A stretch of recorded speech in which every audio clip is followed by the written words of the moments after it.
అది నమస్కారం. నా చిన్నప్పుడు ఖచ్చితంగా మావోయిస్ట్ అవుదాం, నక్సలైట్ అవుదాం, ప్రజలకు మేలు చేద్దాం, ఈ సమాజం వాళ్ళని పేదలను సరిగా చూసుకోదు అదని అనుకున్నాను.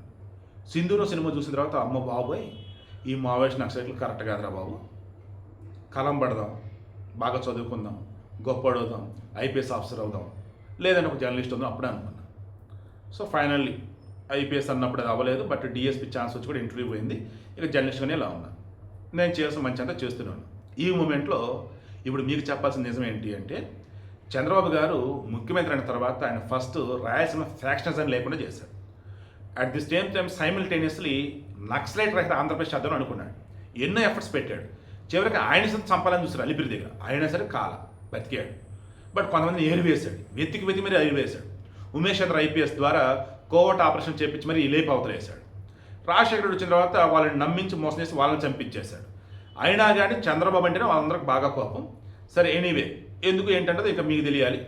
సరే విషయం ఏంటి ఇప్పుడు, ఈరోజు ఆంధ్రప్రదేశ్ ఒడిశా బోర్డర్కు సంబంధించినటువంటి చెల్లూరి నారాయణ అలియాస్ సురేష్ అనే వ్యక్తి 35 సంవత్సరాలుగా ఫస్ట్ నక్సల్బరీ ఉద్యమం, ఆ తర్వాత పీపుల్స్ వారు, కొండపల్లి సీతారామయ్య మెయిన్ అనమాట. సో ఆ పీపుల్స్ వారు ఆ తర్వాత వచ్చేసి మావోయిస్ట్గా చేరేసి 30 సంవత్సరాలు అడవిలోనే ఉంటూ ఉన్నాడు శ్రీకాకుళం చెందినటువంటి ఈ నారాయణరావు. ఇప్పుడు ఇతను ఆయన సభ్యులతో బ్యాలెన్స్ ఎవరైతే ఉన్నారో ఆల్రెడీ మొత్తాన్ని ఏరివేశారు, చాలా మంది లొంగిపోయారు కదా.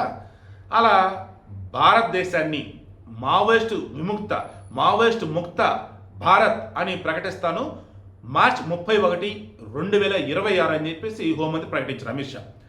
దాని దిశగానే తెలంగాణ, మహారాష్ట్ర, ఛత్తీస్గఢ్, ఒడిస్సా, ఆంధ్రప్రదేశ్ అడుగులు వేసే ఫైనల్లీ ఈరోజు ఆంధ్రప్రదేశ్ని డీజీపీ హరీష్ గారు ప్రకటించేశారు. ఏమని? మావోయిస్ట్ రహిత ఆంధ్రప్రదేశ్. ఇక ఏ ఒక్క మావోయిస్ట్ కూడా లేడు.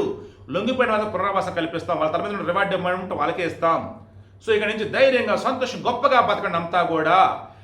పల్లెల్లో కొండ కోణంలో డెవలప్మెంట్ అన్నది ఉంటుంది.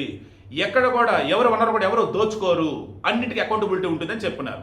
హ్యాట్స్ ఆఫ్ చెప్తున్న చంద్రబాబు గారికి అండ్ డీజీపీ గారికి.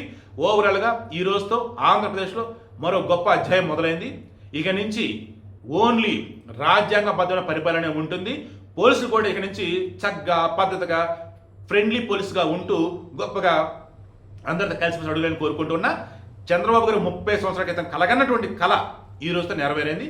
I'm also feeling very very happy. ఎందుకంటే గన్ను బట్టి కాదు, కత్తి బట్టి కాదు, కలం బట్టి, రాజ్యాంగాన్ని చేతబట్టి, చట్టాన్ని తెలుసుకొని అప్పుడు అడుగు వేస్తేనే గొప్ప సమాజం సాధ్యమవుతుంది.